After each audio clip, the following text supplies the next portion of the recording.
Pembacaan firman kita hari ini terdapat pada Ibrani pasal 9. Tempat kudus di bumi dan di sorga. Memang perjanjian yang pertama juga mempunyai peraturan-peraturan untuk ibadah dan untuk tempat kudus buatan tangan manusia. Sebab ada dipersiapkan suatu kemah, yaitu bagian yang paling depan, dan di situ terdapat kaki dian dan meja dengan roti sajian. Bagian ini disebut tempat yang kudus. Di belakang tirai yang kedua, terdapat suatu kemah lagi yang disebut tempat yang maha kudus. Di situ terdapat mezbah pembakaran ukupan dari emas dan tabut perjanjian, yang seluruhnya disalut dengan emas. Di dalam tabut perjanjian itu tersimpan buli-buli emas berisi mana, tongkat Harun yang pernah bertunas, dan loh-loh batu yang bertuliskan perjanjian. Dan di atasnya kedua kerub kemuliaan yang menaungi tutup pendamaian. Tetapi hal ini tidak dapat kita bicarakan sekarang secara terperinci. Demikianlah caranya tempat yang kudus itu diatur. Maka imam-imam senantiasa masuk ke dalam kemah yang paling depan itu untuk melakukan ibadah mereka.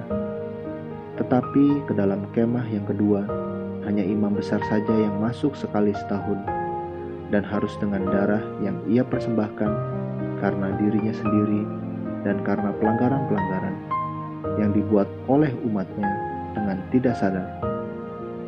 Dengan ini Roh Kudus menyatakan bahwa jalan ke tempat yang kudus itu belum terbuka selama kemah yang pertama itu masih ada.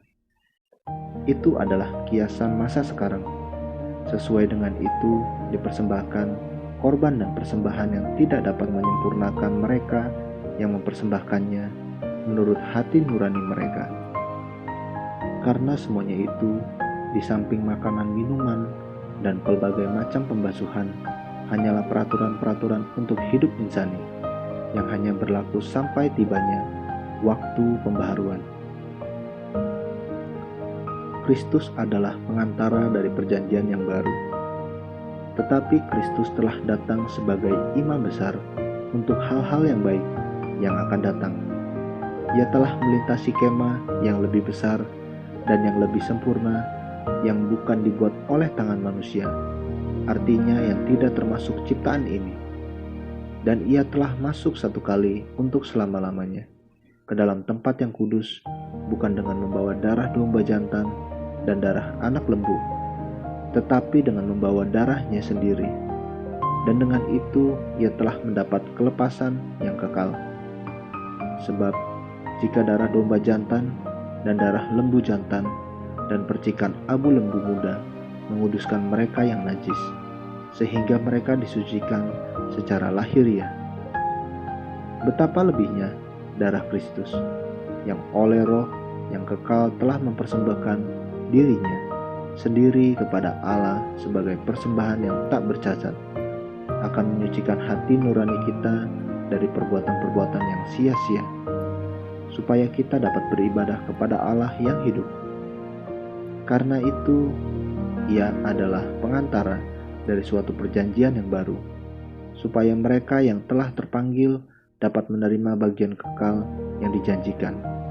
Sebab Ia telah mati untuk menebus pelanggaran-pelanggaran yang telah dilakukan selama perjanjian yang pertama.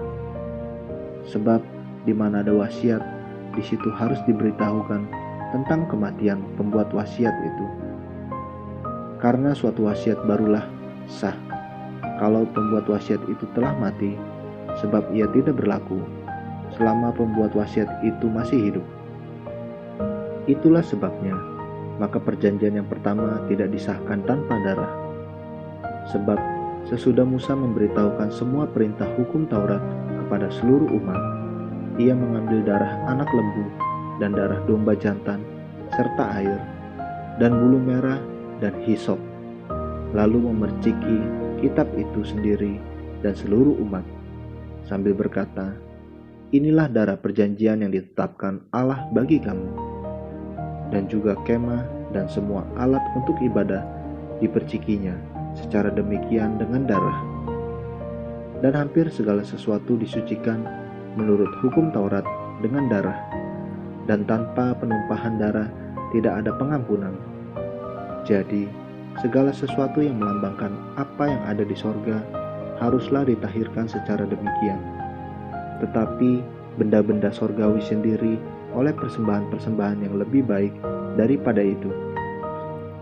Sebab Kristus bukan masuk ke dalam tempat kudus buatan tangan manusia yang hanya merupakan gambaran saja dari yang sebenarnya, tetapi ke dalam sorga sendiri untuk menghadap hadirat Allah guna kepentingan kita. Dan ia bukan masuk untuk berulang-ulang mempersembahkan dirinya sendiri, sebagaimana imam besar setiap tahun masuk ke dalam tempat kudus dengan darah yang bukan darahnya sendiri. Sebab jika demikian, ia harus berulang-ulang menderita sejak dunia ini dijadikan. Tetapi sekarang, ia hanya satu kali saja menyatakan dirinya pada zaman akhir untuk menghapuskan dosa oleh korbannya. Dan sama seperti manusia, ditetapkan untuk mati hanya satu kali saja, dan sesudah itu dihakimi. Demikian pula Kristus hanya satu kali saja mengorbankan dirinya untuk menanggung dosa banyak orang. Sesudah itu, ia akan menyatakan dirinya sekali lagi tanpa menanggung dosa untuk menganugerahkan keselamatan pada mereka yang menantikan Dia. Amin. Terus baca firman-Nya, renungkan dan lakukan dalam kehidupan kita. Tuhan Yesus memberkati.